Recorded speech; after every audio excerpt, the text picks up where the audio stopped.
ആകാശത്തിൻ കിളി വാതിൽ തുറന്ന് എല്ലാം സമൃദ്ധിയായി നൽകിയിടുന്ന എന്റെ യേശു എത്ര നല്ലവൻ. എല്ലാം സമൃദ്ധിയായി നൽകിയിടുന്ന എന്റെ യേശു എത്ര നല്ലവൻ. ഒരുമിച്ച് കർത്താവിന്റെ സന്നിധിയിൽ ഇന്നയോളം എന്നെ നടത്തി, ഇന്നയോളം എന്നെ പുലർത്തി. ചേർന്ന് പാടിയിട്ട് ഇന്നയോളം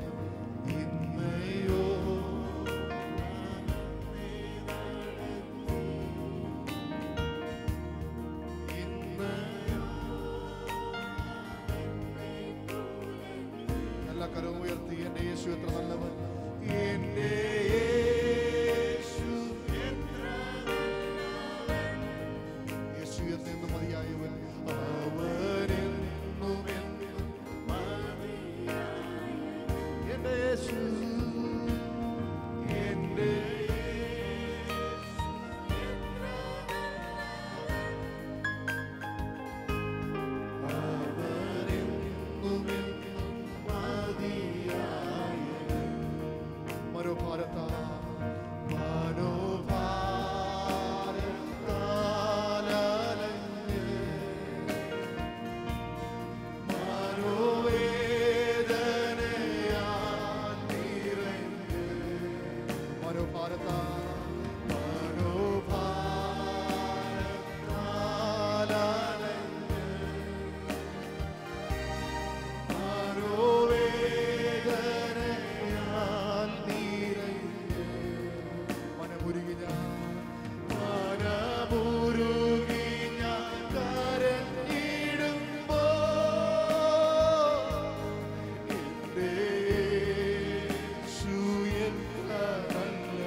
ഉറപ്പോടെന്ന് പറഞ്ഞിട്ട് ഒരു നാളും ഉപേക്ഷിക്കില്ല.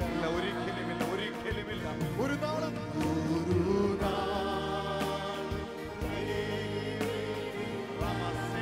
ആ സ്വർഗത്തിലേക്ക് നോക്കി ഒരു നാളും ഉപേക്ഷിക്കില്ല. ഒരു നാളും മറക്കാത്തവൻ, ഒരു നാളും മറക്കൂല. എന്റെ യേശു എത്ര വിശ്വസ്തൻ. ഒരു നാളും മറക്കാത്തവൻ, ഒരു നാളും മറക്കൂകില്ല.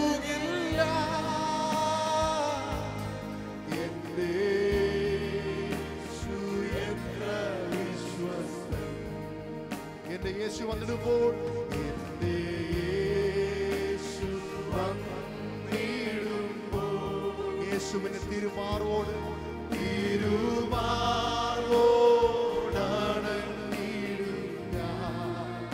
എത്ര പേർ ചേർന്ന് പാടും.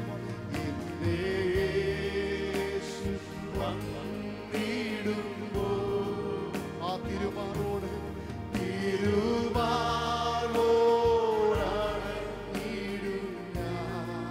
പോയപ്പോൾ താൻ വേഗം വരും. യേശു എന്റെ യേശു എത്ര നല്ലവൻ. പോയപ്പോൾ താൻ വേഗം വരും.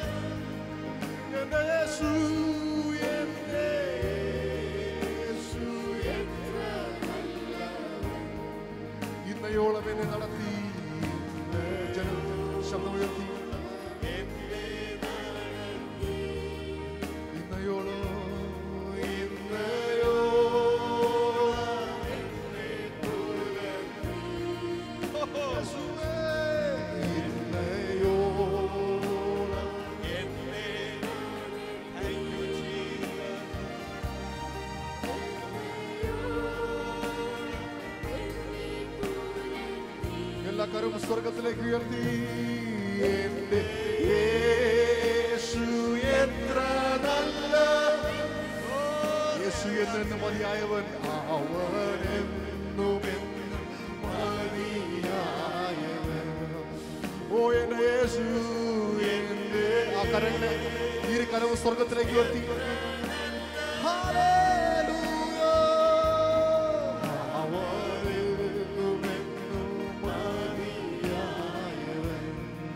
അർഹിക്കാത്ത നന്മകൾ, അർഹിക്കാത്ത നന്മകളും എനിക്കേകിടും ദയാനിധി. അർഹിക്കാത്ത നന്മകളും എനിക്കേകിടും ദയാനിധി.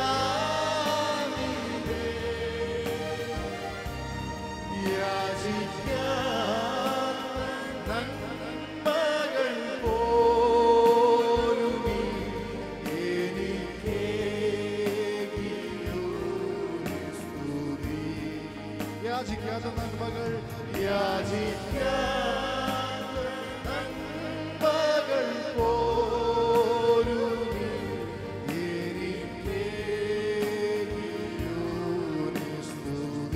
സമർപ്പണത്തോടെ നന്ദിയോടെ ഞാൻ സ്തുതി പാടിടും.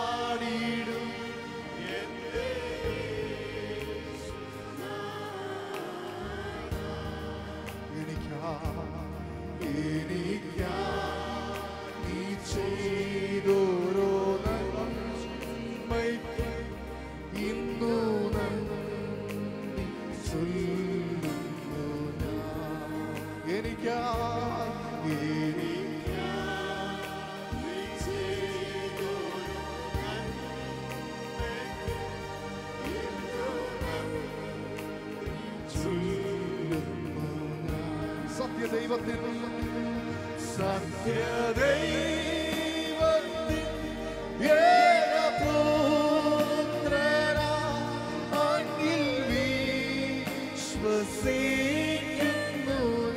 കരമുയർത്തിയ വിശ്വാസമെന്ന് പ്രഖ്യാപിച്ച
സമർപ്പണത്തോടെ ഇരു കരങ്ങൾ ഉയർത്തി.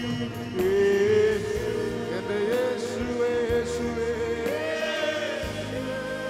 ഹല്ലേലൂയ, ഹല്ലേലൂയ,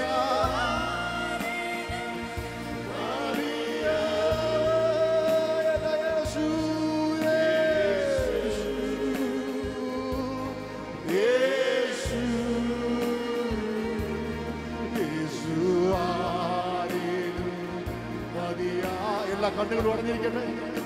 ശക്തിയോടെ ശുഭ്രാസ്ത്രത്തിലേക്ക് നോക്കി അതരങ്ങളെ തുറന്നുകൊണ്ട് സമർപ്പണത്തോടെ യേശുവേ,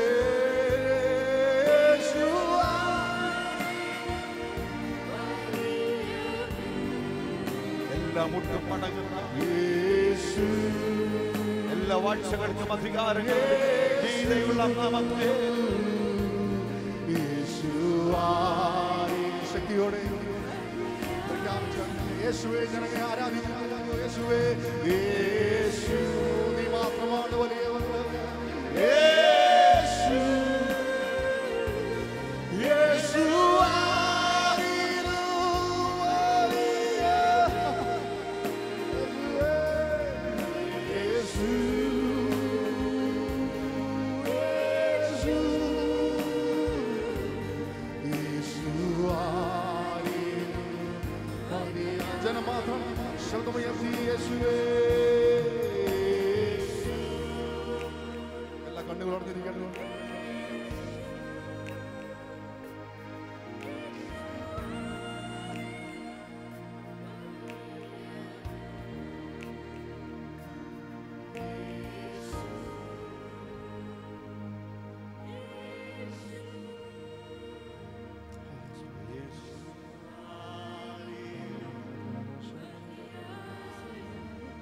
എല്ലാ കരങ്ങളും ഒരുമിച്ച് സ്വർഗത്തേക്ക് ഉയർത്തപ്പെടട്ടെ.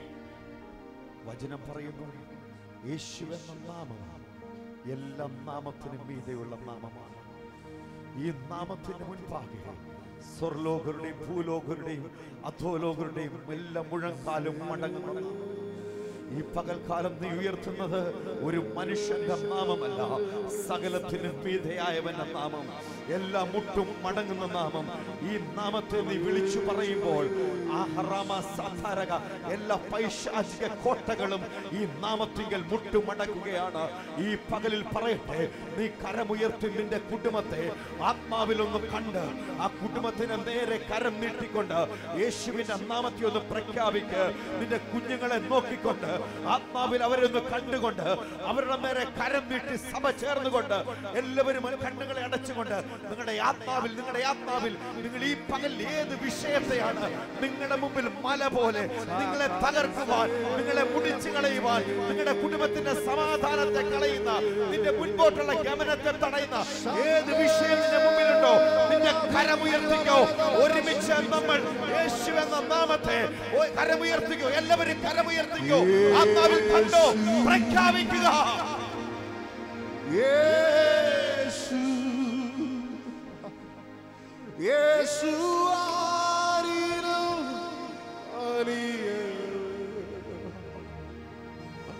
യേശു യേശു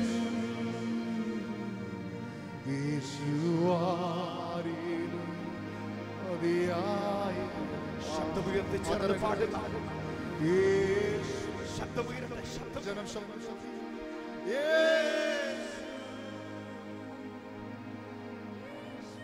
സ്വർഗം കേൾക്കട്ടെ, സ്വർഗം കേൾക്കട്ടെ.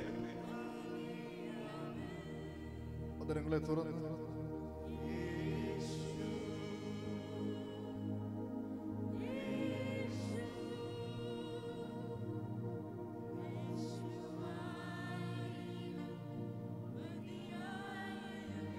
അനുഗ്രഹിക്കപ്പെട്ട പകൽക്കാലം നമുക്ക് ഒരുമിച്ച് കർത്താവിൻ്റെ സന്നിധിയിലായിരിക്കാൻ സ്വർഗത്തിൽ ദൈവം ഒരുക്കിയ നല്ല സാവകാശത്തിന് നമ്മൾ കർത്താവിന് നന്ദി പറയുന്നു. ഇന്ന് പകൽക്കാലം നമുക്ക് ഒരുമിച്ച് നമ്മുടെ ചിന്തയ്ക്ക് ആധാരമായിട്ട് ഒരു വാക്യം വായിക്കാം.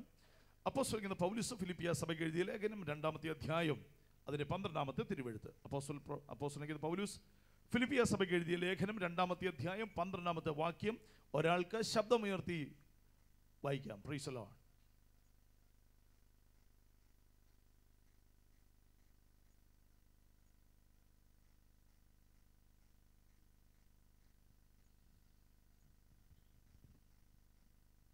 ഫിലിപ്പിയ സഭയ്ക്ക് എഴുതിയ ലേഖനം 2-ാമത്തെ അധ്യായം 12-ാമത്തെ വാക്യം ഒരാൾക്ക് ശബ്ദമുയർത്തി വായിക്കാം.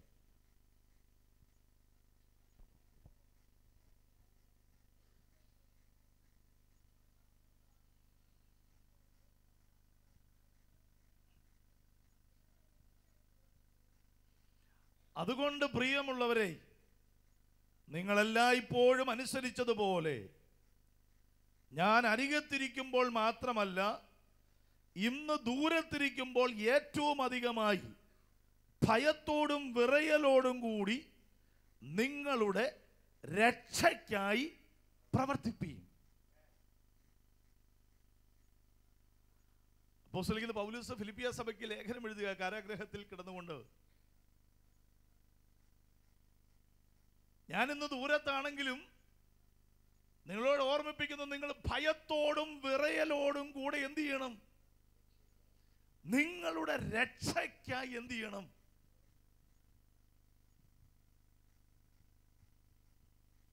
എഫേസ്യർക്ക് എഴുതിയ ലേഖനം വായിക്കുമ്പോൾ പറയുന്നു, കൃപയാലല്ലോ നിങ്ങൾ വിശ്വാസം മൂലം രക്ഷിക്കപ്പെട്ടത്, അതിന് പ്രവൃത്തികൾ കാരണമല്ല. ഇവിടെ പറയുന്നു, നിങ്ങൾ ഭയത്തോടും വിറയലോടും കൂടി എന്ത് ചെയ്യണം? രക്ഷയ്ക്ക് വേണ്ടി പ്രവർത്തിക്കണം. രണ്ട് വാക്യം രണ്ടിൽ നിൽക്കുക.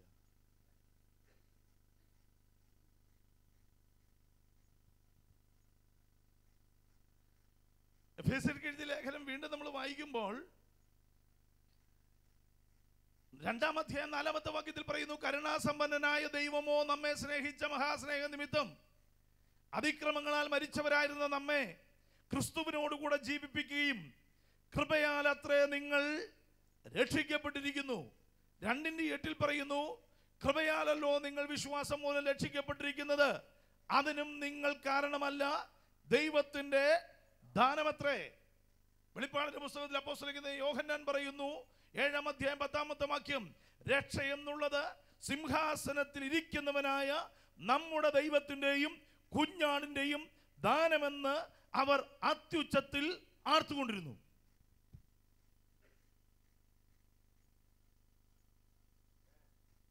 കരങ്ങളെ ഉയർത്തി സ്തോത്രം പറഞ്ഞു. ആരാധനയ്ക്കിടയിൽ പറയുന്നത്, അവർ ഒരുമിച്ച് പാടുകയാണ്, ദൈവത്തിന്റെയും രക്ഷ എന്നുള്ളത് സിംഹാസനത്തിലിരിക്കുന്നവനായ നമ്മുടെ ദൈവത്തിന്റെയും കുഞ്ഞാടിന്റെയും ദാനമെന്നവർ അത്യുച്ചത്തിൽ ആർത്തുകൊണ്ടിരുന്നു. അപ്പൊ ആരാധനയ്ക്കിടയ്ക്ക് പറയുന്നത് മുഴുവൻ രക്ഷദാനമാ, കുഞ്ഞാടിന്റെയും ദൈവത്തിന്റെയും ദാനമാണെന്ന് അവരെന്ത് ചെയ്തെന്ന് ആരാധിക്കുമ്പോൾ പാടിക്കൊണ്ടിരിക്കുന്നു. അത്യുച്ചത്തിൽ എന്ന് പറഞ്ഞാൽ അവർക്ക് എത്രയും ശബ്ദമെടുക്കാമോ ആ ശബ്ദത്തിൽ നിന്നുകൊണ്ട് അവർ പാടുന്നത് മുഴുവനും ഈ രക്ഷദാനമാണെന്ന് പറഞ്ഞ.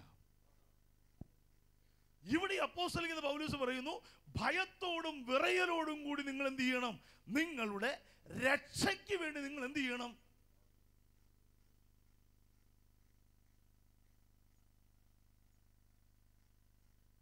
പാസ്റ്റർ എന്താ പറയാൻ പോകുന്നത്? ഇങ്ങനെ ആകാംക്ഷയോടെ അടുത്ത്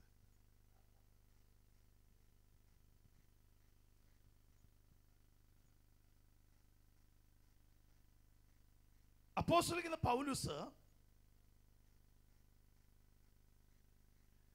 ഭയത്തോടും വിറയലോടും കൂടി നിങ്ങൾ രക്ഷയ്ക്ക് വേണ്ടി പ്രവർത്തിക്കണം എന്ന് പറയുന്ന ആശയം, രക്ഷ എന്ന് പറയുന്നത് ദാനമാണ്. കാരണം ആരും നശിച്ചു പോകരുത്, എല്ലാവരും നിത്യജീവൻ പ്രാപിക്കണമെന്ന് ദൈവം ആഗ്രഹിക്കുന്നു. ആരും നശിച്ചു പോകരുത്, എല്ലാവരും നിത്യജീവൻ പ്രാപിക്കണമെന്ന് ദൈവം ആഗ്രഹിക്കുന്നത് കൊണ്ട് ആരും എന്തെങ്കിലും ചെയ്ത് നേടാൻ പറ്റുന്നതാണ് രക്ഷ എന്നുള്ളത് ആയിരുന്നു എങ്കിൽ ആർക്കെങ്കിലും അത് പ്രവർത്തിച്ച് നേടാൻ കഴിയാതെ പോകരുത് എന്നുള്ള ആഗ്രഹത്തിൽ രക്ഷ എന്നുള്ളത് എന്താ? ദൈവത്തിന്റെ ദാനമായിട്ട് ദൈവം അങ്ങോട്ട് തന്നു. രക്ഷ എന്നുള്ളത് ദൈവത്തിന്റെ ദാനമായിട്ട് ദൈവം അങ്ങോട്ട് തന്നു. മനസ്സിലായോ? എന്നാൽ രക്ഷിക്കപ്പെട്ടവൻ അവൻ തൻ്റെ രക്ഷയെ പ്രാവർത്തികമാക്കണം എന്ന് പറഞ്ഞാൽ സൗജന്യമായി കിട്ടിയ രക്ഷയിൽ നമ്മൾ എന്ത് ചെയ്യണം? നമ്മുടെ ജീവിതത്തിൻ്റെ പ്രവൃത്തി കൊണ്ട് നമ്മൾ അതിനെ എന്ത് ചെയ്യണം? ഡിസൈൻ ചെയ്യണം. നിങ്ങൾക്ക് ഞാൻ ഒന്നുകൂടെ പറഞ്ഞത്, നിങ്ങൾക്ക് എല്ലാവർക്കും മനസ്സിലായില്ലെന്ന് എനിക്ക് മനസ്സിലായി. ഒരു ഉദാഹരണം പറഞ്ഞാൽ നിങ്ങൾക്കത് മനസ്സിലാവും. നമ്മുടെ പാസ്റ്റർക്ക് കമ്പനിയുടെ ബെസ്റ്റ് പെർഫോമൻസ് അവാർഡ് കിട്ടി. കുടുംബമായിട്ട് അദ്ദേഹത്തിന് UK പോകാനൊരു സാഹചര്യം കമ്പനി എന്ത് ചെയ്തു? ഒരു ഓഫർ കൊടുത്തു. സ്വീകരിച്ചു. ഓക്കെ, ഫാമിലി ആയിട്ട് അദ്ദേഹത്തിന് എന്ത് ചെയ്തു? ബെസ്റ്റ് പെർഫോമർ അവാർഡ് കമ്പനി കൊടുത്തപ്പം ഫാമിലി ആയിട്ട് എന്ത് ചെയ്തു? ബോർഡിങ്, ലോഡ്ജിങ്, എല്ലാ സംഭവം എന്ത് ചെയ്തു? ദാനമായിട്ട് കൊടുത്തു. ഇത് അദ്ദേഹം വാങ്ങിച്ചു, ടിക്കറ്റും മറ്റ് സംഭവങ്ങളെല്ലാം വാങ്ങിച്ച് പോക്കറ്റ് ഇട്ടിട്ട് ഈ യാത്ര എനിക്ക് സൗജന്യമാണ് എന്ന് പറഞ്ഞ് പുള്ളി നേരെ എയർപോർട്ടിലേക്ക് കയറി ഫാമിലിയായിട്ട് ഫ്ലൈറ്റിൽ കയറി 10 ദിവസത്തെ യാത്രയ്ക്ക് വേണ്ടി പോകുമ്പോൾ തൻ്റെ ഭാഗത്തുനിന്ന് ക്രമീകരിക്കേണ്ട ചില കാര്യങ്ങളുണ്ട്. ഒന്ന്, ഈ യാത്രയിൽ തനിക്ക് യാത്ര എൻജോയ് ചെയ്യണമെന്നുണ്ടെങ്കിൽ താൻ ചെല്ലുന്ന സ്ഥലത്ത് തനിക്ക് സമാധാനമായി സന്തോഷമായി തനിക്കത് എൻജോയ് ചെയ്യണമെന്നുണ്ടെങ്കിൽ തനിക്ക് വേണ്ടതായിരിക്കുന്ന ചില കാര്യങ്ങൾ താൻ കരുതണം. കാര്യങ്ങൾ സ്വതന്ത്രം പറഞ്ഞാട്ട് എന്ന് പറഞ്ഞാൽ പല്ല് തേക്കാനുള്ള സാധനം, നമ്മുടെ വസ്ത്രം, ഇടുന്നതും ഇട്ടുകൊണ്ട് അങ്ങ് പോയി കഴിഞ്ഞാൽ ഇവിടുന്ന് ആദ്യത്തെ ഫ്ലൈറ്റ് കയറി 12 മണിക്കൂർ കഴിഞ്ഞ് അവിടെ ചെന്ന് ഇറങ്ങിക്കഴിയുമ്പോഴത്തേക്കിന് ഇത് മുഷിയും, അടുത്തതിടാൻ വേണം. മനസ്സിലായോ? അപ്പോൾ രക്ഷ എന്ന് പറയുന്നത് ഈ ഓഫർ, രക്ഷ എന്ന് പറയുന്നത് ഈ ദാനമായ ഈ ഓഫർ.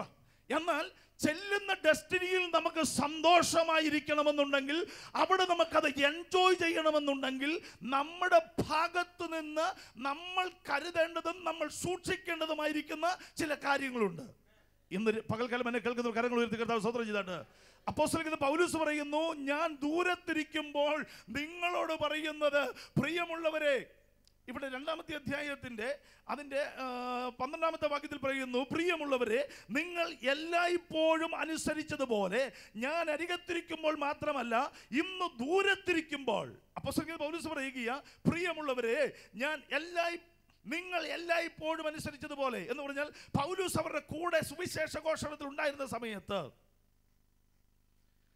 അവരനുസരിച്ചതുപോലെ ഇന്ന് ദൂരത്തിരിക്കുമ്പോൾ ഏറ്റവും അധികമായി ഭയത്തോടും വിറയലോടും കൂടെ നിങ്ങളുടെ രക്ഷയ്ക്കായി നിങ്ങൾ എന്ത് ചെയ്യണം? പ്രവർത്തിക്കണം. എന്ന് പറഞ്ഞാൽ രക്ഷ എന്നുള്ളത് വെളിപ്പാടിന്റെ പുസ്തകം 7-ാമത്തെ അധ്യായത്തിൽ 10-ാമത്തെ വാക്യത്തിൽ പറയുന്നു, രക്ഷ എന്നുള്ളത് സിംഹാസനത്തിൽ ഇരിക്കുന്നവനായ നമ്മുടെ ദൈവത്തിന്റെയും കുഞ്ഞാടിന്റെയും ദാനമെന്ന് അവർ അത്യുച്ചത്തിൽ ആർത്തുകൊണ്ടിരുന്നു.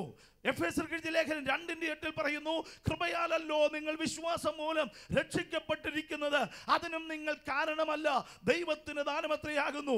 എഫേസ്യർ 2:4 പറയുന്നു, കരുണാസമ്പന്നനായ ദൈവമോ നമ്മെ സ്നേഹിച്ച മഹാസ്നേഹ നിമിത്തം അതിക്രമങ്ങളാൽ മരിച്ചവരായിരുന്ന നമ്മെ ക്രിസ്തുവിനോടുകൂടെ ജീവിപ്പിക്കുകയും കൃപയാലത്രേ നിങ്ങൾ രക്ഷിക്കപ്പെടുകയും ചെയ്തിരിക്കുന്നത്.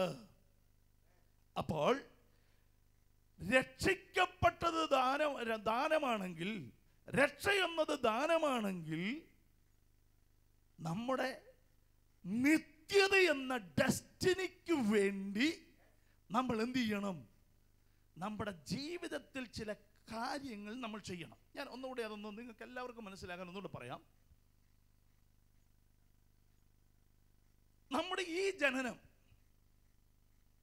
80 വയസ്സ് വരെ ജീവിക്കുന്ന, 100 വയസ്സ് വരെ ജീവിക്കുന്ന ഈ ജനനത്തിന് നമുക്ക് ചോയ്സ് ഇല്ലായിരുന്നു. കരങ്ങൾ സഹോദരൻ പറഞ്ഞാട്ടെ, ഒന്നുകൂടെ പറഞ്ഞുതരാം. ഈ ജനനത്തിന് നമുക്ക് ചോയ്സ് ഇല്ല. എനിക്ക് ഇന്ന അപ്പൻ്റെയും ഇന്ന അമ്മയുടെയും ഇന്ന വീട്ടിൽ ഇന്ന ഇടത്ത് ഒത്തിരി കോടീശ്വരനായ ഒരു അപ്പൻ്റെ മകനായിട്ട് ജനിക്കണം എന്നുള്ളതിനുള്ള ചോയ്സ് എനിക്കില്ല. എത്ര പേർക്ക് മനസ്സിലായി? എന്നാൽ എൻ്റെ നിത്യതയിൽ ഞാൻ എങ്ങനെ ജീവിക്കണം എന്നുള്ളതിൻ്റെ ചോയ്സ് എനിക്ക് ഇന്നുണ്ട്. ഒന്നുകൂടെ ഞാൻ പറഞ്ഞുതരാം. എൻ്റെ നിത്യതയിൽ ഞാൻ എങ്ങനെ അവിടെ ജീവിക്കണം എന്നുള്ളതിൻ്റെ ചോയ്സ് എനിക്കുണ്ട്. രക്ഷ എന്നത് ഇന്ന് എൻ്റെ കയ്യിൽ ലഭിച്ചിരിക്കുന്ന ഒരു ക്യാൻവാസാണ്. എത്ര പേർക്ക് മനസ്സിലായി? അതായത് രക്ഷ എന്ന് പറയുന്നത് എൻ്റെ കയ്യിൽ ലഭിച്ചിരിക്കുന്ന ഒരു ക്യാൻവാസ് ആണെങ്കിൽ, ഈ ക്യാൻവാസിൻ്റെ അകത്ത് എനിക്ക് എങ്ങനെ വേണമെങ്കിലും ഭംഗിയായി അതിനകത്ത് വരയ്ക്കാൻ പറ്റും, ഡിസൈൻ ചെയ്യാൻ പറ്റും എന്ന് പറഞ്ഞതുപോലെ നിത്യതയിൽ എൻ്റെ ജീവിതം എങ്ങനെ ആയി തീരണം എന്നുള്ളത് ഡിസൈൻ ചെയ്യാനുള്ള അവകാശവും സാവകാശവും നമുക്ക് ഇന്ന് സ്വർഗത്തിലെ ദൈവം നൽകിയിരിക്കുമ്പോൾ അത് എങ്ങനെ ശോഭനമാക്കണം എന്നുള്ളത് ഇന്ന് നമ്മൾ എന്ത് ചെയ്യണം? തീരുമാനിക്കണം. അതുകൊണ്ടാണ് അപ്പോസ്തലനായ പൗലോസ് പറയുന്നത്, നിങ്ങളുടെ രക്ഷയ്ക്ക് വേണ്ടി എന്ത് ചെയ്യണം? ഭയത്തോടും വിറയലോടും കൂടി നിങ്ങൾ എന്ത് ചെയ്യണം? പ്രവർത്തിക്കണം. ഒന്ന് രണ്ട് റെഫറൻസ് നിങ്ങൾ എടുത്തേ, നിങ്ങൾക്ക് അന്നേരം കുറച്ചുകൂടെ ക്ലാരിറ്റിയോട് കൂടി ആ കാര്യങ്ങൾ മനസ്സിലാകും. രക്ഷയ്ക്ക് വേണ്ടി പ്രവർത്തിക്കണമെന്ന് പറയുമ്പോൾ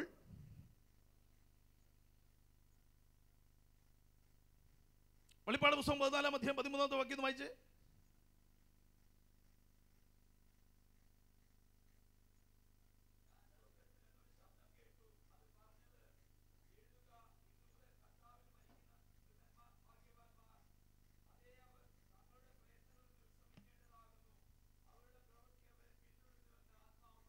ആത്മാവ് എന്താ പറയുന്നത്?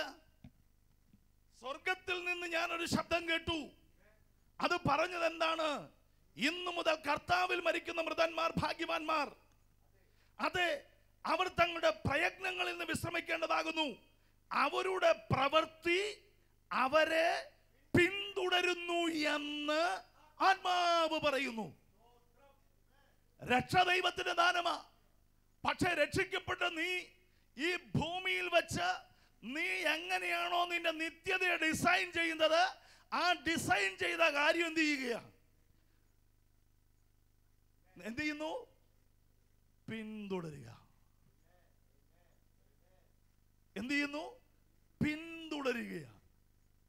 ആ പിന്തുടർച്ച നമുക്ക് അങ്ങോട്ട് വരുമ്പോൾ നമ്മൾ ഇവിടെ വെച്ച് ചെയ്തത് എങ്ങനെയൊക്കെയാ? രക്ഷദാനമാ, സംശയമില്ല. രക്ഷിക്കപ്പെട്ട നമ്മൾ ചെയ്ത പ്രവൃത്തി എന്ത് ചെയ്തു? നമ്മളെ പിന്തുടരുക. അതുകൊണ്ട് അപ്പോസ്തലനായ പൗലോസ് ഒരു വാക്യം കൊണ്ട് വായിച്ചാലേ, ഒരു വാക്യം കൊണ്ട് വായിച്ചാട്ടെ. 1 പത്രോസിൽ എഴുതിയ ലേഖനം 2-ാം അധ്യായം 11-12 വാക്യം കൊണ്ടൊന്ന് വായിച്ചേ.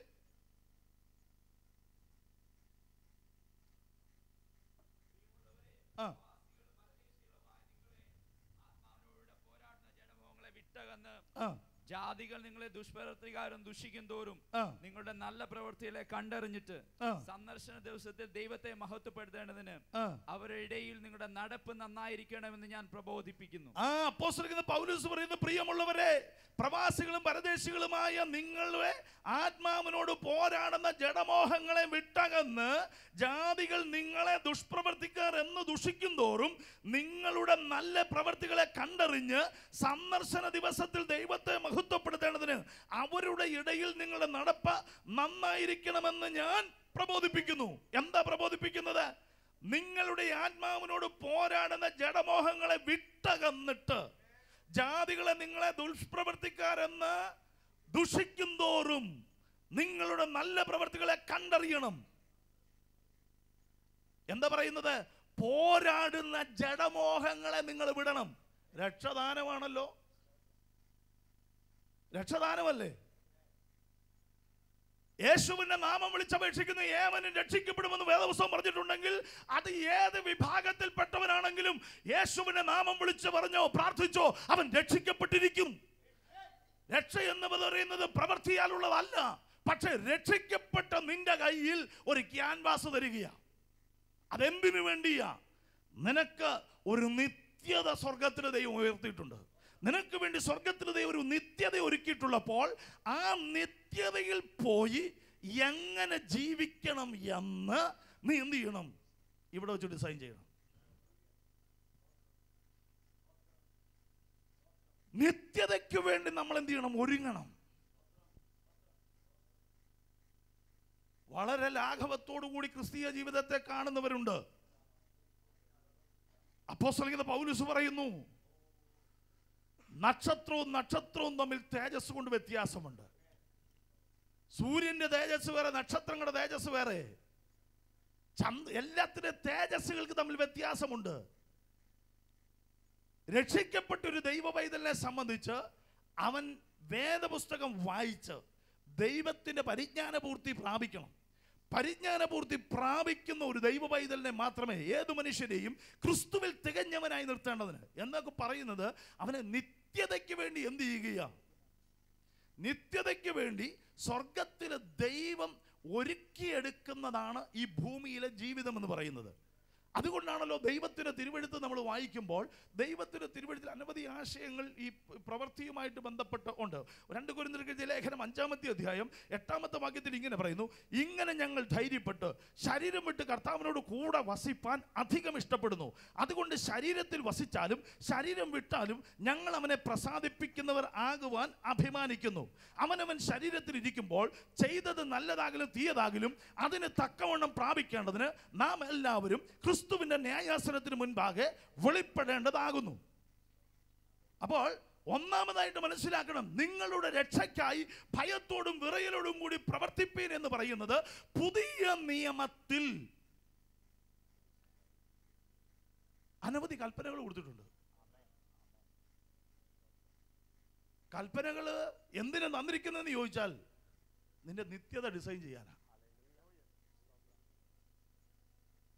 പുതിയ നിയമത്തിൽ യേശു കർത്താവ് പറഞ്ഞു, നിങ്ങൾ ഭൂലോകത്തിലൊക്കെ പോയി സകല സൃഷ്ടിയോട് സുവിശേഷം പ്രസംഗിക്കണം, വിശ്വസിക്കുന്നവരെ സ്നാനപ്പെടുത്തണം. കൽപ്പനയാ. എന്റെ രക്ഷയെ ബാധിക്കുന്ന കാര്യമല്ല എന്ന് പറഞ്ഞ് സ്നാനപ്പെടാൻ മടി കാണിക്കുന്നവരുണ്ടെങ്കിൽ ഇന്ന് പകൽക്കാലം വിളിച്ചു പറയട്ടെ, അനുസരിക്കുന്നത് എന്തിനാന്ന് ചോദിച്ചാൽ എന്റെ നിത്യതയുടെ ഡിസൈൻ അത് പ്രയോജനപ്പെടും. അല്ലാതെ നിന്റെ രക്ഷ നഷ്ടപ്പെടുന്നത് കൊണ്ട് നീ പേടിച്ച് സ്നാനപ്പെടണ്ട. രക്ഷ എന്ന് പറയുന്നത് ദൈവത്തിന്റെ ദാനമാണ്. അത് യേശുവിന്റെ നാമം വിളിച്ചപേക്ഷിക്കുന്ന ഏതൊരുവനും സ്വർഗത്തിലെ ദൈവം നൽകുന്ന പദവിയാ രക്ഷ എന്ന ദാനം. എന്നാൽ ആ ദാനം പ്രാപിക്കുമ്പോൾ നീ മനസ്സിലാക്കിക്കോ, 80 വയസ്സുവരെ ജീവിച്ചിവിടം കൊണ്ട് അവസാനിക്കുന്ന ജീവിതമല്ല. യുഗായുഗങ്ങൾ, കോടാനുകോടി സംവത്സരങ്ങൾ കർത്താവിനോട് കൂടി വസിക്കേണ്ടി വരുമ്പോൾ അവിടെ ചിലർ നിത്യ ലജ്ജയ്ക്കായി എഴുന്നേക്കും. അവിടെ എന്ത് ചെയ്യും?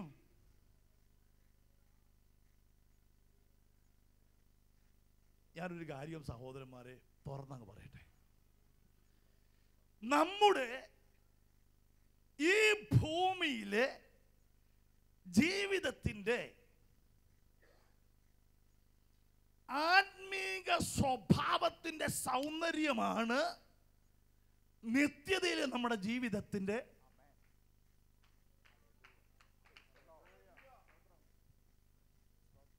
നിത്യതയിലെ നമ്മുടെ സൗന്ദര്യം എന്ന് പറയുന്നത് അകത്തെ മനുഷ്യന്റെ സൗന്ദര്യമാണ്. മനസ്സിലായോ? നമ്മുടെ നിത്യതയിലെ ജീവിതത്തിന്റെ സൗന്ദര്യം എന്ന് പറയുന്നത്, ഇവിടെ നീ അല്പം കറുത്തിരുന്നാലും ക്ഷീണിച്ചിരുന്നാലും മെലിഞ്ഞിരുന്നാലും ഇവിടെ 80 വയസ്സ് വരെ ഉള്ളൂ. പക്ഷേ അവിടുത്തെ ജീവിതം എന്ന് പറയുന്നത് യുഗായുഗമായിട്ടുള്ള ജീവിതമാണ്. ഇന്ന് പകൽക്കാലം എന്നെ കേൾക്കുന്ന ദൈവമക്കൾ മനസ്സിലാക്കിക്കോ, ഇവിടെ അല്പം സൗന്ദര്യം കുറവാണെങ്കിൽ നീ ഭാരപ്പെടണ്ട. നിന്റെ അവിടുത്തെ ജീവിതം അത് സൗന്ദര്യപൂർണ്ണമായി തീരണമെന്നുണ്ടെങ്കിൽ നിന്റെ ഇവിടുത്തെ അകത്തെ മനുഷ്യന്റെ സൗന്ദര്യമാണ് നിത്യതയിൽ വെളിപ്പെടുന്നത്.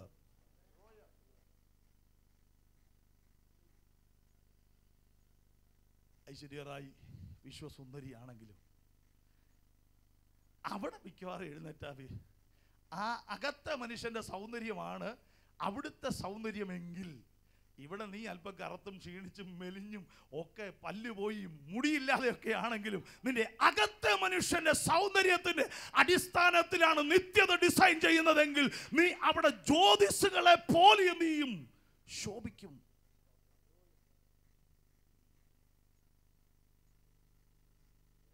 Praise the Lord. Praise the Lord.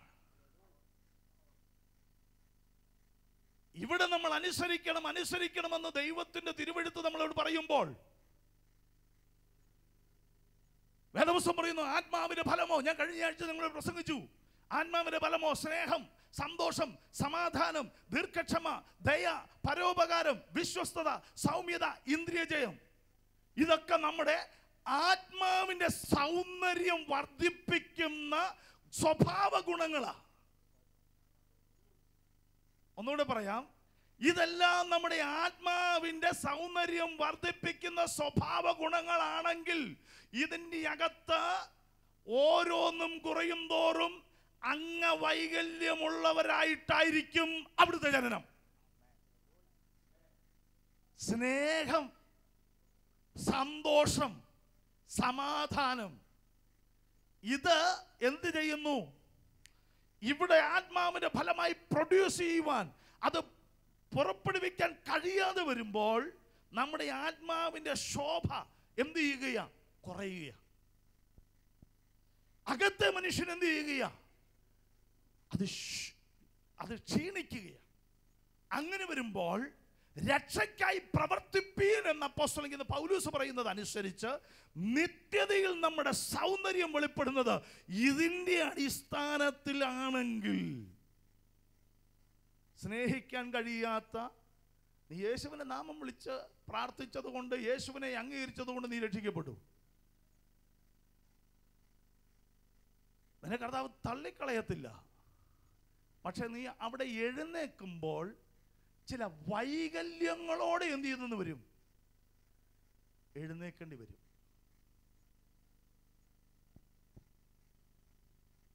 എങ്ങനെ എഴുന്നേൽക്കേണ്ടി വരും? ചില വൈകല്യങ്ങളോടെ. എന്ന് പറഞ്ഞാൽ ആത്മാവിന്റെ ശോഭ നഷ്ടപ്പെട്ട അനുഭവത്തിൽ എഴുന്നേൽക്കേണ്ടതായിട്ട് വരും. നിങ്ങളൊന്നൊരു വാക്യങ്ങളൊന്ന് വായിച്ച്, ദാനിയേലിന്റെ പുസ്തകം 12-ാം അധ്യായം 2-ാമത്തെ വാക്യം.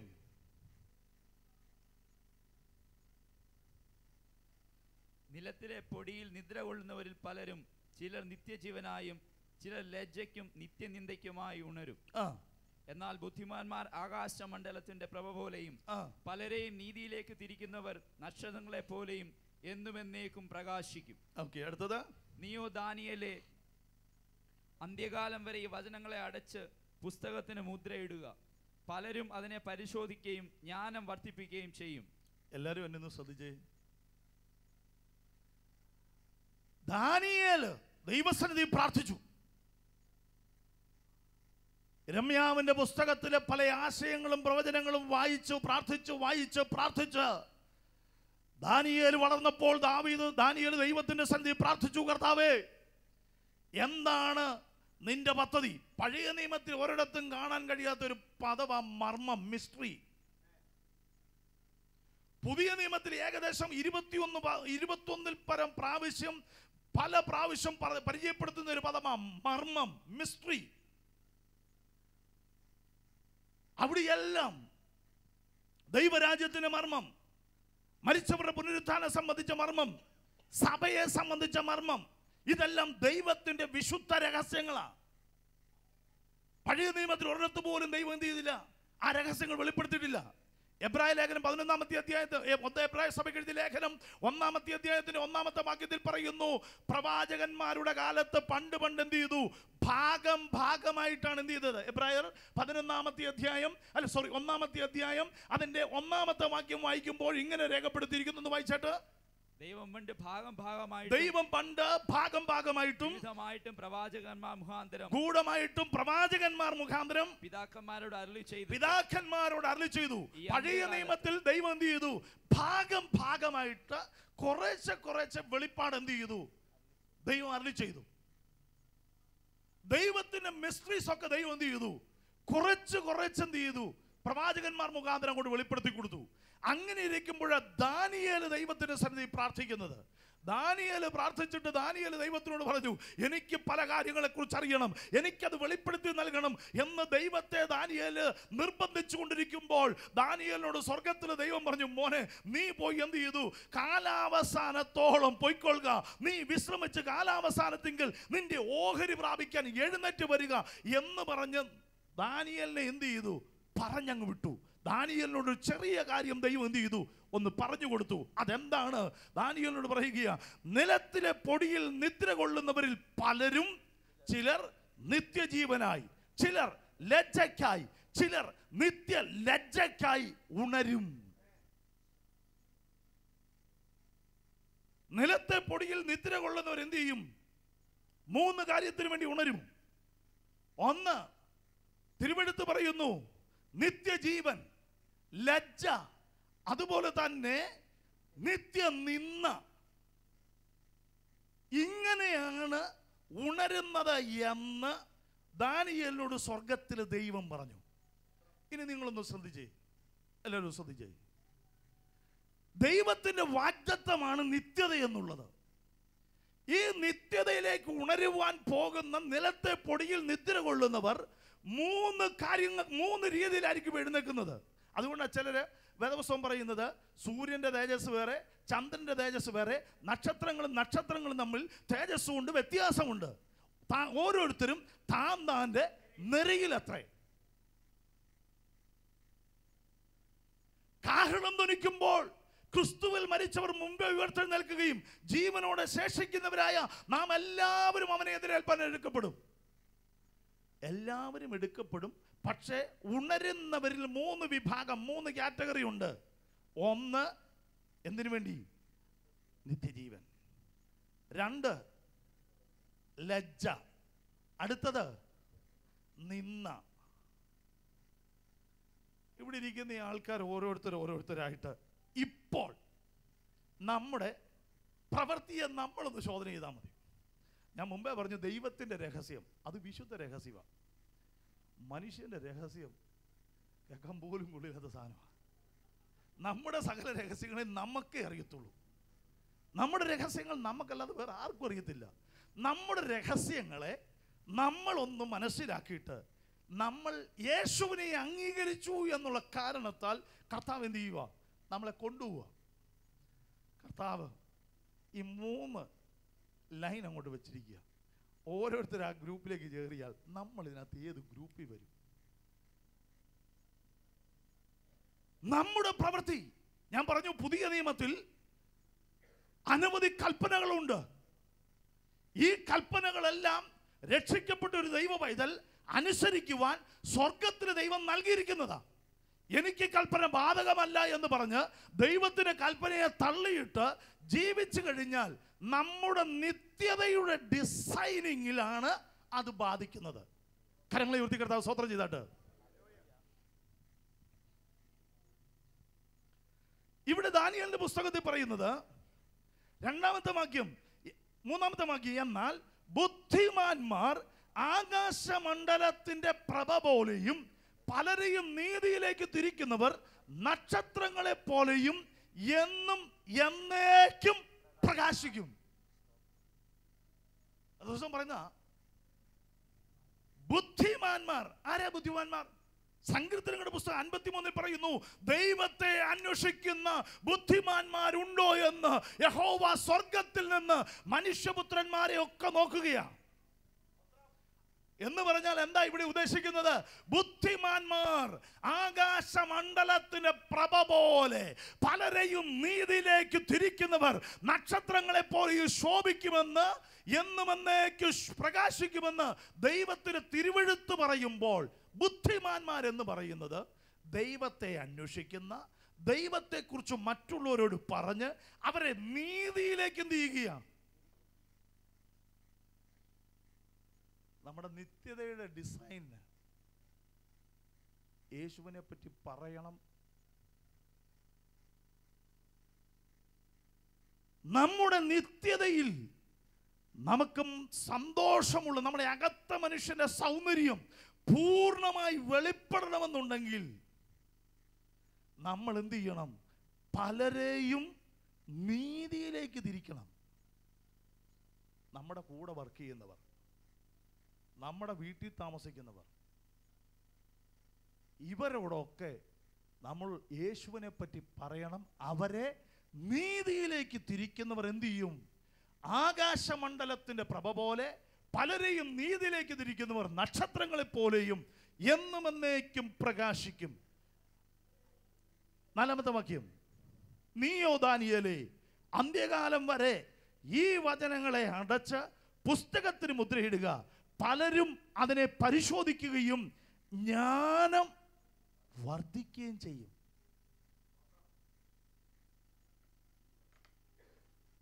ദാനിയേലിനോട് പറയുക, എടാ ഈ പുസ്തകത്തിന് നീ മുദ്രയിട്ട് വെച്ചോ, അന്ത്യകാലമാകുമ്പോൾ എന്ത് ചെയ്യും? പലരും ഇതിനെ പരിശോധിക്കും, അവരുടെ ജ്ഞാനം വർദ്ധിക്കും. ഈ ജ്ഞാനത്തിന്റെ വർധനവ് ലഭിക്കുമ്പോഴാണ് നമ്മൾ ഇങ്ങനെ അങ്ങോട്ട് മനസ്സിലാക്കുന്നത്. നിത്യതയുടെ ഡിസൈൻ, രക്ഷയ്ക്കായി പ്രവർത്തിക്കണം. എന്തുകൊണ്ട് പ്രവർത്തിക്കണം? എന്തുകൊണ്ട് ഞാൻ സുവിശേഷം പറയണം? എന്തുകൊണ്ട് ഞാൻ പ്രവൃത്തി, എൻ്റെ ജീവിതത്തിൻ്റെ പ്രവൃത്തി നമ്മൾ ക്രമീകരിക്കണം എന്ന് വേദപുസ്തകം പറയുന്നതിൻ്റെ കാരണം എന്താണെന്ന്, ഇത് അന്ത്യകാലമാകുമ്പോൾ പലരും എന്ത് ചെയ്യും? പുസ്തകം പരിശോധിച്ച് ജ്ഞാനം വർദ്ധിപ്പിച്ചിട്ട് ഇവരെന്ത് ചെയ്യും? അതിനു വേണ്ടി തയ്യാറാകും. ദാനിയേലിനോട് എന്നിട്ട് പറഞ്ഞു, ദാനിയേലേ, അവസാനം വരുവോളം ഈ വചനങ്ങൾക്ക് അന്ത്യകാലത്തേക്ക് അടച്ചു മുദ്രയിട്ടിരിക്കുന്നു. നീയോ അവസാനം വരുവോളം പോയിക്കൊള്ളുക. നീ വിശ്രമിച്ച് കാലാവസാനത്തിങ്കൽ നിന്റെ ഓഹരി ലഭിപ്പാൻ എഴുന്നേറ്റു വരും. അപ്പോൾ നിത്യതയ്ക്ക് വേണ്ടി നമ്മൾ പ്രവർത്തിക്കുക.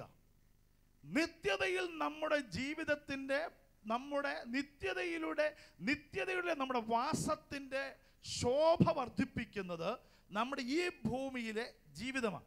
അതുകൊണ്ടാണ് 1 കൊരിന്ത്യർക്ക് എഴുതിയ ലേഖനം 15-ാമത്തെ അധ്യായം 39-ാമത്തെ വാക്യത്തിൽ പറയുന്നു, സകല മാംസവും ഒരുപോലെയുള്ള മാംസമല്ല. മനുഷ്യരുടെ മാംസം വേറെ, കന്നുകാലികളുടെ മാംസം വേറെ, പക്ഷികളുടെ മാംസം വേറെ, മത്സ്യങ്ങളുടെ മാംസം വേറെ. സ്വർഗീയ ശരീരങ്ങളും ഭൗമ ശരീരങ്ങളുമുണ്ട്. സ്വർഗീയ ശരീരങ്ങളുടെ തേജസ് വേറെ, ഭൗമ ശരീരങ്ങളുടെ തേജസ് വേറെ. സൂര്യൻ്റെ തേജസ് വേറെ, ചന്ദ്രൻ്റെ തേജസ് വേറെ. നക്ഷത്രങ്ങളുടെ തേജസ് വേറെ. നക്ഷത്രവും തമ്മിൽ തേജസ് കൊണ്ട് ഭേദമുണ്ടല്ലോ. മരിച്ചവരുടെ പുനരുത്ഥാനം അവണ്ണം തന്നെ. ദ്രവത്വത്തിൽ വിതയ്ക്കപ്പെടുന്നു, അദ്രവത്വത്തിൽ ഉയർക്കുന്നു. അപമാനത്തിൽ വിതയ്ക്കപ്പെടുന്നു, തേജസ്സിൽ ഉയർക്കുന്നു. ബലഹീനതയിൽ വിതയ്ക്കപ്പെടുന്നു, ശക്തിയിൽ ഉയർക്കുന്നു. അപ്പോൾ തേജസ്സിനൊരു വ്യത്യാസമുണ്ട്. യേശുവിനെ അംഗീകരിച്ചവർ ഉയർത്ത് കർത്താവിനോട് കൂടെ ആയിരിക്കും. പക്ഷേ ചന്ദ്രൻ്റെയും സൂര്യൻ്റെയും നക്ഷത്രങ്ങളുടെയും തേജസ്സിന് വ്യത്യാസമുള്ളതുപോലെ മനുഷ്യന്റെ മാംസവും മൃഗത്തിന്റെ മാംസവും മത്സ്യങ്ങളുടെ മാംസവും പക്ഷികളുടെ മാംസവും ഒക്കെ തമ്മിൽ വ്യത്യാസമുള്ളതുപോലെ തേജസ് കൊണ്ട് വ്യത്യാസമുണ്ടായിരിക്കും. അടുത്തിരിക്കുന്ന കാര്യം കൊടുത്ത് ചിരിച്ചോണ്ട് ചോദിച്ചു, ഇനി കാര്യം പിടി കിട്ടിയെന്ന് ചോദിച്ചു. സംഭവം മനസ്സിലായോ? ധൈര്യമായിട്ട് ചോദിച്ചോ, ഇത് സത്യമായിരിക്കുന്ന കാര്യമാണ്. രക്ഷയ്ക്കായി പ്രവർത്തിക്കണം. രക്ഷയ്ക്കായി പ്രവർത്തിക്കണം എന്ന് പറയുമ്പോൾ എന്തുകൊണ്ട് നമ്മൾ രക്ഷയ്ക്കായി പ്രവർത്തിക്കണമെന്ന് ചോദിച്ചതിൻ്റെ ഒന്നാമത്തെ മറുപടി, നിത്യത നമ്മൾ ഡിസൈൻ ചെയ്യുന്നത് ഈ ഭൂമിയിലെ ജീവിതത്തിൽ വെച്ചാണ്. നമുക്കെല്ലാവർക്കും യേശുവിനെ വിശ്വാസമാണ്, പക്ഷേ യേശുവിൻ്റെ വചനത്തിൽ അത്ര വലിയ വിശ്വാസമൊന്നുമില്ല. ചില സഹോദരിമാർക്കുണ്ട് അങ്ങനെ. അവർക്ക് ഭർത്താക്കന്മാരെ ഭയങ്കര വിശ്വാസമാണ്, പക്ഷേ അവർ പറയുന്നതിനകത്ത് എന്ത് ചെയ്യും? നിങ്ങൾ എവിടെ പോയാ? ഞാൻ ഇവിടെ പോയതാ. അന്നേരം ചോദിക്കും, എനിക്കറിയാം. ഈ പറച്ചിലിനകത്ത് എന്ത് പറയുമ്പോൾ പബ്ലിക്കായിട്ട് പറയുമ്പോൾ എനിക്ക് ഭർത്താവ് ഭയങ്കര വിശ്വാസമാണെന്ന് പറയും. പക്ഷേ ഇവരും എന്തെങ്കിലും ഒരു കാര്യം ചോദിച്ചു മറുപടി ഞാൻ ഇവിടെ വരെ പോയതാന്ന് പറഞ്ഞാൽ അന്നേരം ആ ഒരു മൂളിച്ചേക്കകത്ത് തനിക്കുള്ള സകല വിശ്വാസം എന്ത് ചെയ്യും എന്ന് പറഞ്ഞതുപോലെയാണ് യേശുക്രിസ്തുവിന് നമുക്ക് നല്ല വിശ്വാസമാണ്. പക്ഷെ യേശുക്രിസ്തു പറയുന്നതായിരിക്കുന്ന ഉപദേശത്തിന്റെ അകത്ത് എന്തില്ല? വിശ്വാസം കുറവാ. നമ്മൾ ഈ നിത്യത എന്നുള്ളതിനെ കുറിച്ച്, എനിക്കിത് ലൈവ് പോകാമെന്ന് എനിക്കറിയാം. എനിക്ക് പല കാര്യങ്ങളും ഞാൻ പറയുമ്പോൾ നിങ്ങളൊന്ന് ശ്രദ്ധിക്കുക, അതിൻ്റെതായിരിക്കുന്ന സെൻസിലെടുക്കുക. യഥാർത്ഥത്തിൽ നമ്മൾ നിത്യതയിൽ ചെന്നിട്ട് എന്താ ചെയ്യുന്നത്? നമ്മളെല്ലാം ഇവിടം വിട്ട അങ്ങ് പറന്ന് പോകുമെന്നാണ് നമ്മൾ പറയുന്നത്. അവിടെ ചെന്നിട്ട് എന്താ ചെയ്യാൻ പോകുന്നത്?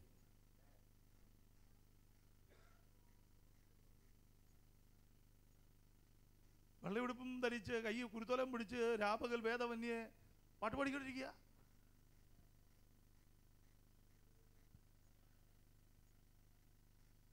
ആത്മലോകത്തിന്റെ ഒരു നിഴലാണ്, ഒരു ഫോട്ടോ കോപ്പി മാത്രമാണ് ഈ ഭൗമലോകം. ഈ ഭൗമലോകത്തിൽ ഇന്നുള്ളത് പോലുള്ള എല്ലാ സിസ്റ്റവും ആത്മലോകത്തുണ്ട്. വേദപുസ്തകം പറയുന്നു, ഈ ലോകം ഞാൻ മനുഷ്യപുത്രന്മാർക്ക് എന്ത് ചെയ്തിരിക്കുന്നു? ഏൽപ്പിച്ചു കൊടുത്തിരിക്കുന്നു. അപ്പോൾ നമ്മുടെ നിത്യത നമ്മൾ ഡിസൈൻ ചെയ്യും. ഞാൻ ഇതെല്ലാം നിത്യതയുമായിട്ട് കണക്ട് ചെയ്ത് പറയുന്നത് കൊണ്ട് നിങ്ങൾ ശ്രദ്ധിക്കണേ. നിത്യതയിൽ നമ്മൾ എങ്ങനെയാണ് ജീവിക്കാൻ പോകുന്നത് എന്നുള്ളതിനെ കുറിച്ച് ഒരു നല്ല അറിവ് ദൈവവചനത്തിൽ നിന്ന് നമ്മൾ മനസ്സിലാക്കിയിരിക്കണം. ഇവിടെ ഇന്ന് ജീവിക്കാൻ കാശ് വേണം. അടുത്തിരിക്കുന്നതൊക്കെ കരം കൊടുത്ത് ചിരിച്ചുകൊണ്ട് ചോദിച്ചാൽ മനസ്സിലായെന്ന്. ഇവിടെ ഞാൻ ഈ പറയുന്ന വാക്യങ്ങളൊന്നും മറന്നു പോകരുത്. ഇവിടെ ഇന്ന് ജീവിക്കാൻ നമുക്ക് എന്ത് വേണം? സ്വർഗത്തിൽ ചെന്ന് ജീവിക്കാനും കാശ് വേണം. സ്വർഗത്തിൽ കാശിന്റെ ആവശ്യം എന്താണെന്ന് നിങ്ങൾ എന്നോട് പിന്നെ ചോദിക്കുമെന്ന് എനിക്കറിയാം. ഞാൻ പിന്നെ പറഞ്ഞുതരാം അതിന്റെ കാര്യം എന്നാന്ന്.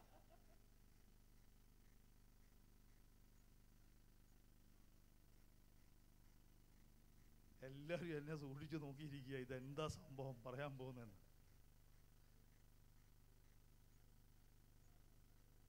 ഈ ഭൂമിയിൽ ജീവിക്കാൻ നമുക്ക് കാശ് വേണം. യേശു കർത്താവ് ഈ ഭൂമിയിലായിരിക്കുമ്പോൾ യേശു കർത്താവ് പറഞ്ഞ ഒരു സ്റ്റേറ്റ്മെന്റ് നിങ്ങളൊന്ന് വായിച്ചു. മത്തായി എഴുതിയ സുവിശേഷം 6-ാമത്തെ അധ്യായം 19, 20, 21 വാക്യങ്ങളൊന്ന് വായിച്ചേ. പുഴുവും തുരുമ്പും കെടുക്കുകയും കള്ളന്മാർ തുറന്ന് മോഷ്ടിക്കുകയും ചെയ്യുന്ന ഈ ഭൂമിയിൽ നിങ്ങളുടെ നിക്ഷേപം സ്വരൂപിക്കരുത്. പുഴുവും തുരുമ്പും കെടുക്കാതെയും കള്ളന്മാർ തുറന്ന് മത്തായി എഴുതിയ സുവിശേഷം 6-ാം അധ്യായം 19, 20 വാക്യങ്ങളാണ് വായിച്ചുകൊണ്ടിരിക്കുന്നത്. വായിച്ചട്ടെ. സ്വർഗത്തിൽ നിക്ഷേപം സ്വരൂപിച്ചുകൊള്ളുവീൻ, നിന്റെ നിക്ഷേപം ഉള്ളിടത്ത് നിന്റെ ഹൃദയം ഇരിക്കും. മതി. 6-ാമത്തെ അധ്യായത്തിന്റെ 19-ാമത്തെ വാക്യത്തിൽ പറയുന്നു, പുഴുവും തുരുമ്പും കെടുക്കുകയും കള്ളന്മാർ തുറന്ന് മോഷ്ടിക്കുകയും ചെയ്യുന്ന ഈ ഭൂമിയിൽ നിങ്ങൾ നിക്ഷേപം സ്വരൂപിക്കരുത്. എന്നിട്ട് യേശു പറയുകയാണ്, നിങ്ങളുടെ നിക്ഷേപം എവിടെ കൊണ്ടുവരണം?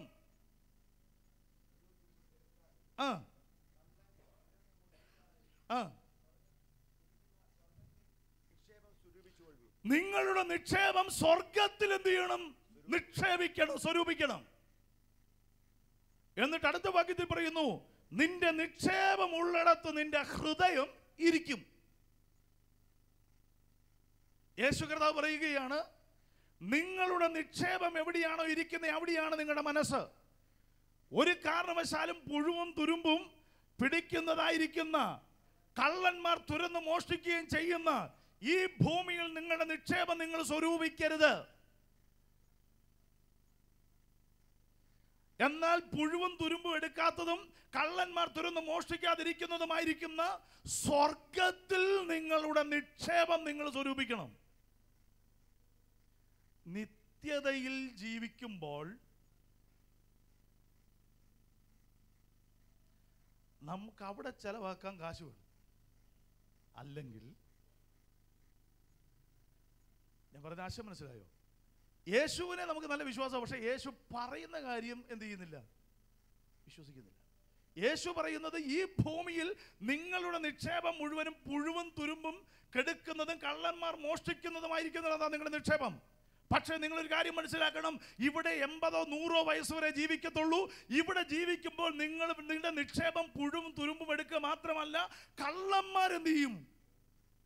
തുറന്നുകൊണ്ട് പോകും. യേശു ഇവിടുത്തെ ഇൻട്രസ്റ്റ് എന്ന് പറഞ്ഞാൽ ഫിക്സഡ് ഡിപ്പോസിറ്റ് ഇട്ടാൽ 7% കിട്ടുന്നെങ്കിൽ യേശു പറയുന്നത് 100%. ഒരു മടങ്ങിന് 100%. അപ്പോൾ 100 മടങ്ങ് കൊടുത്താൽ നമുക്ക് കിട്ടുന്ന ഇൻട്രസ്റ്റ് എന്ന് പറഞ്ഞാൽ 10,000% അതിൻ്റെ എന്ത് ചെയ്യുന്നത്? ഇൻട്രസ്റ്റ്. പക്ഷെ നമുക്ക് അവിടെ ഇൻവെസ്റ്റ് ചെയ്യാൻ താല്പര്യമില്ല. നമ്മുടെ ഇൻവെസ്റ്റ്മെൻ്റ് ഒക്കെ എവിടെയാണ്? ഈ 3% കിട്ടുന്നിടത്ത് 7% കിട്ടുന്നിടത്തുമാണ് നമുക്ക് താല്പര്യം. യേശു കർത്താവ് പറയുന്നത്, നിങ്ങളുടെ നിക്ഷേപം പുഴുവും തുരുമ്പും കള്ളന്മാർ മോഷ്ടിക്കുന്നതുമായിരിക്കുന്ന ഇടത്ത് നിങ്ങൾ എന്ത് ചെയ്യാൻ പാടില്ല? നിങ്ങളുടെ നിക്ഷേപത്തെ ഒരുക്കാൻ പാടില്ല. എന്നാൽ നിങ്ങളുടെ നിക്ഷേപം എന്ത് ചെയ്യണം? സ്വർഗത്തിൽ നിങ്ങൾ എന്ത് ചെയ്യണം? നിക്ഷേപിക്കണം. അവിടുത്തെ അഷ്വറൻസ് എന്ന് പറയുന്നത് പുഴു കൊണ്ടുപോകത്തില്ല, തുരുമ്പെടുക്കത്തില്ല, കള്ളന്മാർ തുറന്ന് മോഷ്ടിക്കത്തില്ല. വേദപുസ്തകം പറയുന്നത് നിങ്ങളുടെ നിക്ഷേപത്തിന് നിങ്ങൾക്ക് 30, 60, 100 മടങ്ങായി എന്ത് ചെയ്യും? പ്രതിഫലം തരും. എന്ന് പറഞ്ഞാൽ ഈ ഭൂമിയിലെ പ്രതിഫലം അല്ല ഉദ്ദേശിക്കുന്നത്. ഭൂമിയിൽ നിശ്ചയമായിട്ട് നിങ്ങൾക്ക് പ്രതിഫലം തരും. പക്ഷേ അതിനേക്കാൾ ഉപരിയായിട്ട് നിങ്ങൾക്ക് എന്ത് ചെയ്യും? സ്വർഗത്തിലൊരു നിക്ഷേപം ഉണ്ടാകും. വേദപുസ്തകത്തിൽ യേശു പറയുന്നത്, നിങ്ങളുടെ നിക്ഷേപം എവിടെ ഇരിക്കുന്നോ അവിടെയായിരിക്കും നിങ്ങളുടെ മനസ്സ്. 10 കോടി കൊണ്ടുവന്ന് നമ്മുടെ ബാങ്കിനകത്തേക്ക് ഇട്ടു. കോപ്പറേറ്റീവ് ബാങ്കിൽ ഇൻട്രസ്റ്റ് കൂടുതൽ ഇടാൻ വേണ്ടി നിക്ഷേപിച്ചത്. ഒരു ദിവസം നമ്മൾ അറിയുക അത് പൊളിഞ്ഞു എന്ന് കേട്ടാൽ അന്നേരം എന്ത് ചെയ്യും? അറ്റാക്ക് വരും. കാരണം നമ്മുടെ നിക്ഷേപം ഇരിക്കുന്ന ഇടത്ത് നമ്മുടെ മനസ്സ് എന്ത് ചെയ്യുന്നു? ഇരിക്കുന്നു. യേശുവിൻ്റെ അഷ്വറൻസ് എന്ന് പറയുന്നത്, ഞാൻ ഈ നിത്യതയുമായി ബന്ധപ്പെട്ട ബിസിനസ്സിൽ, നിത്യതയുമായി ബന്ധപ്പെട്ട കാര്യത്തിൽ നമ്മൾ നിത്യതയിൽ നിത്യജീവന് വേണ്ടി എഴുന്നേൽക്കുക, അതുപോലെ തന്നെ നമ്മൾ നിന്ദയ്ക്ക് വേണ്ടി എഴുന്നേൽക്കുക, ലജ്ജയ്ക്ക് വേണ്ടി എഴുന്നേൽക്കുക. പരമദരിദ്രനായിട്ട് അവിടെ എഴുന്നേറ്റാലുള്ള ഗതി എന്തായിരിക്കും? ഇവിടെ നമുക്ക് കാശില്ലാതെ വന്നാൽ, നിങ്ങൾ ഒരു വാക്കിയോട് വായിച്ച ഫിലിപ്പിയ ലേഖനം 4-ാമത്തെ അധ്യായം 17-ാമത്തെ വാക്കിയോടൊന്ന് വായിച്ച്, അതൊരു വായിച്ചിട്ട് ഞാൻ ഉണ്ടല്ലോ, ഞാൻ ദാനം ആഗ്രഹിക്കുന്നു എന്നല്ല, നിങ്ങളുടെ കണക്കിലേക്ക് ഏറുന്ന ഫലമത്രേ ആഗ്രഹിക്കുന്നു. ഫിലിപ്പിയ ലേഖനം 4-ാമത്തെ അധ്യായം അതിന്റെ 15 മുതലുള്ള വാക്യങ്ങൾ വായിച്ചു. സുവിശേഷ ഘോഷണത്തിൽ ഫിലിപ്പിയരെ സുവിശേഷ ഘോഷണത്തിന്റെ ആരംഭത്തിൽ ഞാൻ മക്കദോന്യയിൽ നിന്ന് പുറപ്പെട്ടാറെ നിങ്ങൾ മാത്രമല്ലാതെ ഒരു സഭയും വലവുചുരു കാര്യത്തിൽ എന്നോട് കൂട്ടായ്മ കാണിച്ചില്ല എന്നും നിങ്ങളും അറിയുന്നു. തെസ്സലോനിക്കയിലും എന്റെ ബുദ്ധിമുട്ട് തീർപ്പാൻ നിങ്ങൾ 1-2 വട്ടം അയച്ചു തന്നുവല്ലോ. ഞാൻ ദാനം ആഗ്രഹിക്കുന്നു എന്നല്ല, നിങ്ങളുടെ കണക്കിലേക്ക് ഏറുന്ന ഫലം അത്രേ ആഗ്രഹിക്കുന്നു. പൗലോസ് അപ്പോസ്തലൻ പറയുന്നു, ഞാൻ ദാനം ആഗ്രഹിക്കുന്നു എന്നല്ല, നിങ്ങളുടെ കണക്കിലേക്ക് ഏറുന്ന ഫലം അത്രേ ആഗ്രഹിക്കുന്നത്. എന്ന് പറഞ്ഞാൽ ദൈവത്തിന്റെ തിരുവെഴുത്ത് പറയുന്നത്, നമ്മൾ ഈ ഭൂമിയിൽ നിത്യതയ്ക്ക് വേണ്ടി നമ്മളെ ഡിസൈൻ ചെയ്യുമ്പോൾ, നിത്യതയ്ക്ക് വേണ്ടി നമ്മൾ ഒരുങ്ങുമ്പോൾ, നിത്യതയിൽ നമ്മൾ ചെല്ലുമ്പോൾ അവിടെ നമുക്ക് നിക്ഷേപങ്ങളുണ്ട്. എന്തിൻ്റെയൊക്കെ നിക്ഷേപം? തേജസ്സും നക്ഷത്രവും തമ്മിൽ വ്യത്യാസമുള്ളതുപോലെ, മാംസവും തമ്മിലുള്ള വ്യത്യാസമുള്ളതുപോലെ, നിത്യതയ്ക്ക് വേണ്ടി നമ്മെ തന്നെ ഡിസൈൻ ചെയ്യുമ്പോൾ, നമ്മുടെ ഭാഗത്ത് നിന്ന് നമ്മൾ നിത്യതയ്ക്ക് നമ്മളെ ഡിസൈൻ ചെയ്യുമ്പോൾ നമ്മുടെ ഭാഗത്ത് നിന്ന് വരുന്ന ഇൻവെസ്റ്റ്മെന്റ്, ഒന്ന് സാമ്പത്തികമായ മേഖല, രണ്ട് സൗന്ദര്യത്തിന്റെ മേഖല. ഈ സൗന്ദര്യത്തിന്റെ മേഖല ഞാൻ അടുത്ത ആഴ്ച പറയും. ഇന്ന് നമുക്ക് സമയമില്ലാത്തതുകൊണ്ട് പറയാം. ജസ്റ്റ് നിങ്ങൾക്കൊരു ലിങ്ക് ഞാൻ തരാം, നിങ്ങൾ ശ്രദ്ധിച്ചോ. നമ്മുടെ ഈ പുറമേയുള്ള ഇന്നത്തെ സൗന്ദര്യം അല്ല നമുക്ക് നിത്യതയിൽ കിട്ടുന്നത്.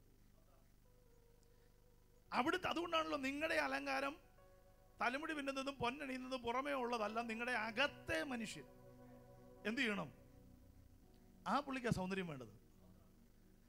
ആ ദേഹത്തിന് സൗന്ദര്യം കിട്ടാൻ വേണ്ടി നമ്മൾ ഈ കാണിക്കുന്ന ഈ മറ്റ് സംഭവങ്ങളൊന്നും ഇട്ടാൽ അകത്തെ മനുഷ്യന് എന്ത് ചെയ്യത്തില്ല? സൗന്ദര്യം വരത്തില്ല. നിങ്ങളെല്ലാവരും എന്നെ ഇങ്ങനെ സൂക്ഷിച്ചു നോക്കുക, ഇന്ന് വരെ ഇങ്ങനെ ഒരാളും പ്രസംഗിച്ചിട്ടില്ല.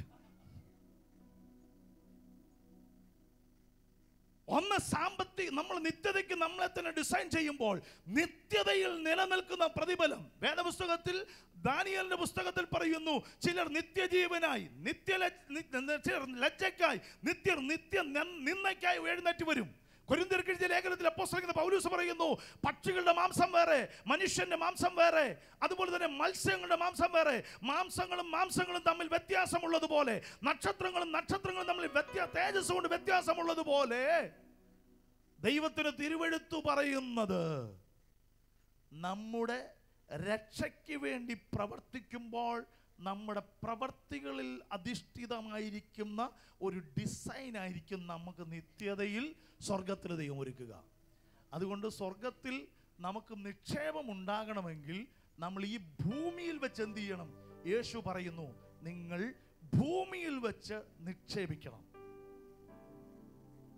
ഇവിടെ നിന്ന് നമ്മൾ 10 വർഷം കഴിഞ്ഞ് നാട്ടിലേക്ക് പോകുമ്പോൾ നാട്ടിൽ ജീവിക്കാനുള്ളത് ഇവിടെ നിന്ന് നമ്മൾ ഡിപ്പോസിറ്റ് ചെയ്ത് കരുതി വെക്കുന്നത് പോലെ, നിത്യതയിൽ ജീവിക്കാനുള്ളത്, നിത്യതയിൽ നമ്മുടെ പ്രകാശത്തിന് വേണ്ടി, തേജസ്സിന് വ്യത്യാസമുണ്ടാകേണ്ടതിന് വേണ്ടി, നിത്യതയിൽ നമ്മുടെ നിക്ഷേപം വർദ്ധിപ്പിക്കുവാൻ യേശു കർത്താവ് ആഹ്വാനം ചെയ്യുമ്പോൾ നമ്മൾ നമുക്കുള്ളതിൽ നിന്ന് ദൈവരാജ്യത്തിന് വേണ്ടി കൊടുക്കാൻ തയ്യാറാകണം.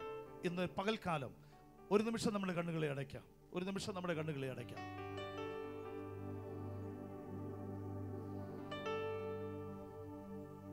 നമ്മൾ കേട്ടതായ ദൈവിക തിരുവെഴുത്ത്, ഭയത്തോടും വിറയലോടും കൂടി നിങ്ങളുടെ രക്ഷയ്ക്കായി പ്രവർത്തിപ്പീ. നമ്മുടെ പ്രവൃത്തി നമ്മളാണ് നമ്മുടെ നിത്യത ഡിസൈൻ ചെയ്യുന്നത്. രക്ഷ എന്നത് ദൈവത്തിന്റെ ദാനമാണ്. പക്ഷേ അതിനുവേണ്ടി നമ്മൾ പ്രവർത്തിക്കണം എന്ന് പറയുമ്പോൾ എങ്ങനെയാണ് നമ്മൾ പ്രവർത്തിക്കുന്നത്? അവന്റെ പ്രവൃത്തി അവനെ പിന്തുടരും. ഈ ഭൂമിയിൽ വെച്ച് ചെയ്തത് നല്ലതാകലും തീയതാകലും തക്കവണ്ണം പ്രാപിക്കേണ്ടതിന് വേണ്ടി വരും.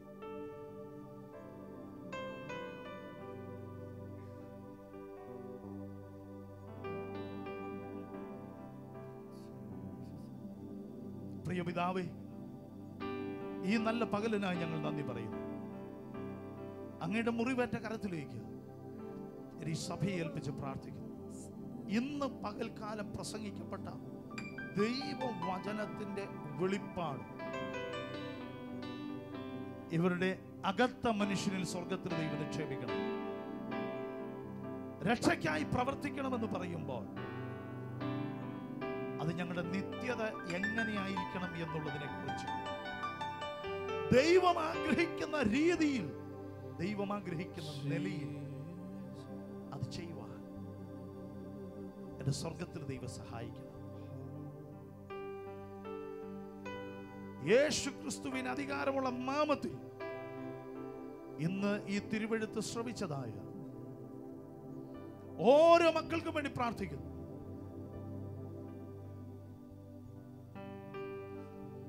നിത്യതയെ സ്വാധീനിക്കുന്ന അകത്തെ മനുഷ്യന്റെ സ്വാധീനതയിൽ സമ്പത്ത്, സൗന്ദര്യം, ആരോഗ്യം, നന്മ പ്രവർത്തനം ഇതെല്ലാം കർത്താവേ ഈ ജനം തിരിച്ചറിഞ്ഞ് ക്രിസ്തുവിന്റെ പരിജ്ഞാനപൂർത്തി പ്രാപിച്ച് അപ്പോസ്തലൻ പൗലോസ് പറയുന്നത് പോലെ ഞാൻ സകലവും ചപ്പന്നും ചവർന്നുമിണ്ടെന്നു ക്രിസ്തുവിനെ കുറിച്ചുള്ള പരിജ്ഞാനപൂർത്തി, നിത്യതയെക്കുറിച്ചുള്ള വെളിപ്പാട് താൻ പ്രാപിച്ചപ്പോൾ തനിക്ക് ലാഭമായിരുന്നതൊക്കെ ഛേദമെന്നെണ്ണിക്കൊണ്ട് കർത്താവിന് വേണ്ടി നിന്നതുപോലെ ഈ ജനവും അങ്ങയ്ക്ക് പ്രയോജനപ്പെടുവാൻ, അങ്ങയുടെ രാജ്യത്തിന് പ്രയോജനപ്പെടുവാൻ സ്വർഗത്തിൽ ദൈവം സഹായിക്കണം. യേശു ക്രിസ്തുവിൻ നാമത്തിൽ ഞാൻ ഈ ജനത്തെ അനുഗ്രഹിക്കുകയാണ്. യേശു ക്രിസ്തുവിൻ നാമത്തിൽ ഈ ജനത്തെ അനുഗ്രഹിക്കുന്നു. കർത്താവ് ഞങ്ങളുടെ തിരുമേശ ശുശ്രൂഷയ്ക്ക് വേണ്ടി പ്രാർത്ഥിക്കുന്നു. കർത്താവ് തിരുമേശയെ അനുഗ്രഹിക്കുന്നു. അതിൽ നിന്ന് പങ്കാളികളാകുവാൻ സ്വർഗത്തിലെ ദൈവം ഞങ്ങളെ സഹായിക്കുന്നു. ശുശ്രൂഷിക്കുന്ന ദൈവദാസനായി സ്തോത്രം. യേശു ക്രിസ്തുവിന് അധികാരമുള്ള നല്ല നാമത്തിൽ തന്നെ